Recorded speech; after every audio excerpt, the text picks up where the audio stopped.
വളരെ പ്രൗഢിയുള്ള ഒരു നാഗക്കാവിൽ നിന്നാണ് ഈ കഥ തുടങ്ങുന്നത്. വളരെ കാലങ്ങൾക്ക് പണ്ട് ചിത്രകൂടത്തിൽ സുരക്ഷിതമായി പ്രതിഷ്ഠിച്ചിരുന്ന ഒരു നാഗമുണ്ടായിരുന്നു. മാസങ്ങൾ തോറും ആയില്യം നാളിലെ നാഗപ്പാട്ടും പാലും നൂറും എല്ലാം നാഗത്തിന് കാണിക്കയായി വെക്കുമായിരുന്നു. ഈ കാവിലെ ഈ സർപ്പം വളരെ ശക്തിയുള്ളതായിരുന്നു.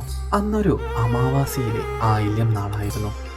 പൂജാകർമ്മങ്ങൾക്ക് വേണ്ടി കാവും പരിസരവും വൃത്തിയാക്കാൻ മുൻകൈയെടുത്ത ഒരു സ്ത്രീ കരിയിലകളും മറ്റും വാരിപ്പെരുക്കി അതിന് തീ കൊടുത്തു. തീ ആളിപ്പടർന്നതിലായിരുന്നു തീയിൽ നിന്നും ചാടിപ്പിടയുന്ന സർപ്പത്തെ അവൾ കണ്ടത്. കരിയിലേക്കുള്ളിൽ മറഞ്ഞിരുന്ന നാഗത്തെ ആ സ്ത്രീ കണ്ടിരുന്നില്ല. അങ്ങനെ ആ കാവിലെ വർഷങ്ങളോളം ചിത്രകൂടത്തിൽ സുരക്ഷിതമായി കഴിഞ്ഞ ആ കാവിലെ നാഗദേവതയും ആ അഗ്നിയിൽ എരിഞ്ഞമർന്നു. അന്നു മുതൽ ആ കാവും ആ നാഗപ്രതിഷ്ഠയും ഒളിമങ്ങി തുടങ്ങി.